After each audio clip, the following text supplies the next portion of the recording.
on peut savoir quelles sont les raisons qui ont poussé le président et le gouvernement du Sénégal à revenir sur sa décision. Merci. Il est important de vous dire et de relever que c'est une mesure importante que vient de prendre le Sénégal, dans la mesure où le gouvernement du Sénégal avait arrêté une décision, celle d'expulser dès demain matin Hissène Habré et de l'expulser vers son pays d'origine, le Tchad. Quand nous avons pris cette décision, nous avons enregistré beaucoup de réactions. Mais surtout, la demande qui nous a été adressée par Madame le Haut-Commissaire des droits de l'homme, et nous avons fait suite à cette demande en suspendant une fois de plus la mesure d'expulsion. Ce qui signifie que demain, Hissène Habré ne sera pas expulsé vers son pays. Oui, est-ce qu'on peut savoir qu'est-ce qui avait motivé le Sénégal à prendre la décision de l'expulser vers son pays? Il est important de souligner que cette décision a été prise à la suite du dernier sommet de Malabo. Je rappelle, ce sommet a enregistré une décision relative à l'affaire Hissène Habré. Dans cette décision, il est clairement dit que le Sénégal doit juger Hissène Habré ou l'extrader vers un pays qui en ferait la demande. Et nous avons constaté aujourd'hui que la seule demande d'extradition dont le Sénégal est saisi, elle émane de la Belgique. Et comme c'est la Belgique qui en est la demanderesse, nous avons pensé que ce serait pas une bonne chose d'extrader un ancien président africain vers une juridiction étrangère, vers une juridiction européenne. Nous avons pensé qu'il est plus adéquat de l'expulser vers son pays, mais dans des conditions où la communauté internationale, l'Union africaine et tous les acteurs seront impliqués pour qu'il y ait un procès juste et équitable. C'est pourquoi le Sénégal n'a pas eu à exécuter immédiatement une mesure.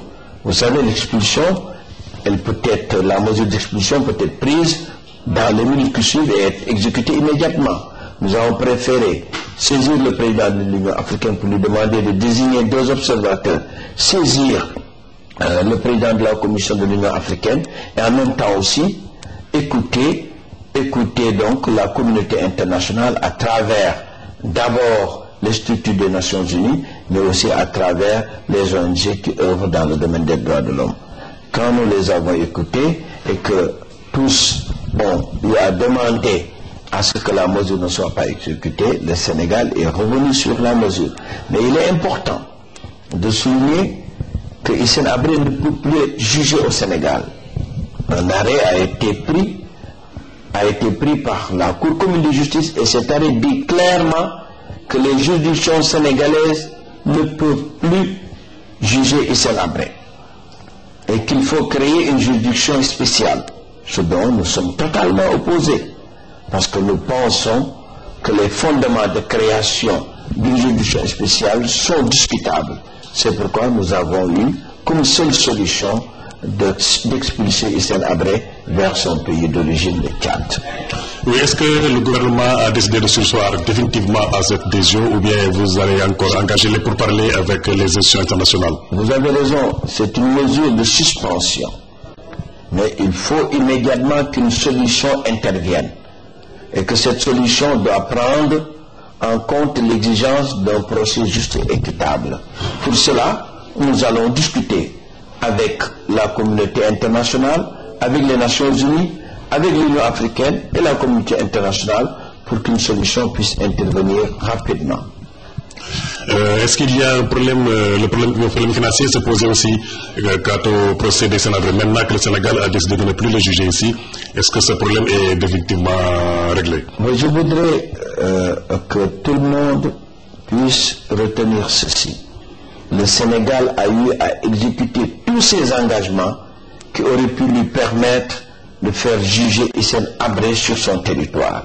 Nous avons modifié notre constitution, nous avons modifié nos lois, nous avons pris toutes les décisions administratives pour que le jugement puisse intervenir. Mais au moment où nous avons bouclé cela, qu'il y a eu un arrêt de la Cour commune de justice qui dit clairement que nos juridictions internes ne peuvent pas juger Hissène Habré, ne peuvent pas le juger, et qu'il faut se tourner vers la création d'une juridiction spéciale. Pour nous, les fondements de la création de cette juridiction spéciale sont discutables. Pour cela, le Sénégal a considéré à partir de ce moment qu'il ne peut plus juger Hissène Habré. Et comme on ne peut plus le juger, il ne reste que la voie de l'extradition. Et dans la mise en œuvre d'une extradition, il y a un écueil de trial qui se dresse, c'est que s'il faut extrader dans l'état actuel Hissène Habré, il faut le faire vers la Belgique. Et le faire vers la Belgique, c'est envoyer dans ce pays un ancien président africain, ce que toute l'Afrique peut décrier. C'est pourquoi, je rappelle une fois de plus, nous avions pris la mesure d'expulsion. Mais nous espérons que dans les jours à venir, nous allons vite boucler donc les consultations, et qu'une solution qui prend en compte le respect des droits de l'homme, le droit à un procès juste et équitable, qu'une solution qui prend en compte ces exigences, que cette solution pourra être adoptée. Est-ce qu'il y a une date qui a été retenue pour les négociations dans ce sens? Immédiatement, dès demain, nous allons engager les consultations. Il n'est pas pour nous question de laisser durer encore cette affaire. Il faut vite lui trouver une solution, et dès demain, les consultations seront engagées.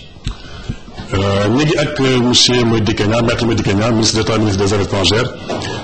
tey jii ci dimanche ji Sénégal, gouvernement Sénégal jël na décision ne dootuñu génne ki nga xam ne mooy Hissène Habré nga xam ne dañu ko waroon dellu réewam.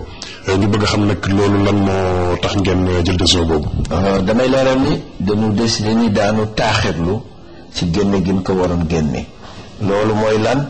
suba kenn du ko yóbbu ci réewam, su neexee yàlla donc day nekk gum Sénégal. te loolu lu tax ñu def ko mooy madame le haut commissaire des droits de l'homme moom ci boppam moo nu laaj loolu, wax ni nii yóbbu bi mën na indi loo xam ni dafay tebbi droit international. loolu buñ ko déggee moo taxit Sénégal loolu taaxirlu ci yóbbu gi. léegi nag ñu di fàttali rek ni Sénégal mbir mi lu ko waral mooy bu njëkk Sénégal dafa jëloon engagement ci Union africaine. président Wade moom mooy président bi nga xam ne moom képp moo fa jëloon engagement. kenn bëggul woon ñu àttee Hissène Habré sa dëkk, moom mu jël engagement. ba mu jëlee engagement, li war ci engagement bi yépp def na ko, mooy modifier nañu suñu constitution, modifier nañu suñu loi, jël nañu mesure administrative yi nga xam ne wax na tax nu man àtte Hissène Habré. ba nu defee ba desu lu dul àtte ak ñu génne xaalis bi war tax ñu àtte ko ci la cour commune de la CEDEAO, muy benn àttekaay bu mag boo xam ni képp koo xam ne réew fukki réew juróom yi nga xam ne yépp dañu bokk CEDEAO, ñoom mooy àttekaay bi gën a mag ci ñoom. cour commune ni kat Sénégal mënatul àtte Hissène Habré ak àttekaayam. loolu mënul nekk. li Sénégal man def mooy taxawal àttekaay bu bees boo xam ni mu war àtte Hissène Habré. loolu nag ñun ànduñ ci, ndax ñun lu doon suñu engagement mooy suñuy àttekaay ak suñuy magistrat, suñu àttekat man àtte Hissène Habré. comme engagement boobu mënatul wéy nag, ñun fii la noo yem. surtout li gën a wóor mooy su fekkee ni àttekaay bu bees boobu dañ koy taxawal, wax dëgg yàlla fànn yéen koy taxawal werante mën na ci nekk, te aussi fànn yooyu mën nañu wax ni dëgguwul. looloo tax ñu jëloon décision delloo Hissène Habré ci réewam. mais bi jiitu ñu koy delloo nag dañ ko def noo xam ni kenn du wax ni dafa am combine ci biir, kenn du wax ni dafa am leneen loo xam ni moo nekk ci suuf.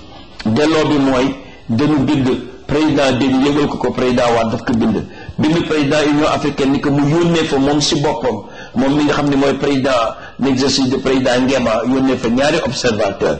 bind président Jean-Ping mi nga xam ne mooy président donc commission Union africaine ni ko yóbbu fa ñaari observateur. ba pare na déglu addina bi ba ñëpp yëg ni bés sàngam la noo yóbbu Hissène Habré. def boobu mu doon def loolu yëpp daf ko doon teg ci fànn yoo xam ni su demee sa dëkkam su fa delloo daan ka atte boo xam ne dana aw yoon waaye comme addina bi yëpp neen loolu doyu leen wóoru leen ni su demee dëkkam daan fa atte bu aw yoon loolu tax président nag ni nanu taaxilu si liñ doon def rawatina bi nga xamee ni au commissaire des droits de l'homme moom si boppam ñaan nañu loolu mais nag diir bu gàtt fi séenu nañu waxtaan ak ñi nga xam ni ñëpp mbir mi ñor na leen di Nations Unies di communauté di Union africaine di communauté internationale bi ñëpp pour que ñu dogal bu gaaw boo xam ni daanu xam mbir mi nan lañ koy lijjantee mais su neexee yàlla mbir moomu ñii la tëddee et que suba Hissène Habré dootuñ ko expulsé yóbbu ko si réewam kon Hissène Habré day taaxilu nekk gum Sénégal ba nu xam lii ba suñu waxtaan woowu jeex. ndax mën nañoo xam kañ ngeen war a waxtaan ak ñi ngeen seexal mbir mi. fas nañ ko tàmbali suba te maa ngi profité nag di leeral bu am solo nit ñaa ngi wax ni politique a tax ñu jublu si parce que dañu bëgg détourner attention nit ñi di wax ju dul jeex waaye ñun loolu taxuñu jug dafa am ay xew-xew yu wóor yoo xam ni moo fi la affaire bi sukkandiku mooy sommet Malabo bi nga xam ni am na semaine bee la jeex ñu am décision boo xam ni sommet bi jël na ko di Sénégal kat na atte si diir bu gàtt Hissène Habré su ko mënul atte na ko yóbbu extradé yóbbu ko si réew yi nga xam ne ñu ngi laaj pour atte ko ba pare ñu jóge fa encore jotaat lettre boo xam ni président Union africaine moo ko bind wax ni kat bu leen jël Hissène Habré yóbbu ko parce que président dafa ne woon dama koy yóbbu siège Union africaine ñoom ñu seet nan la noo dogalee ba atte ko foofu wala atte ko feneen mu ni bu ñu ko indil kat li nga war def mooy beneen xalaat bi nga am mooy yóbbu ko si réew moo xam ne wax naka man atte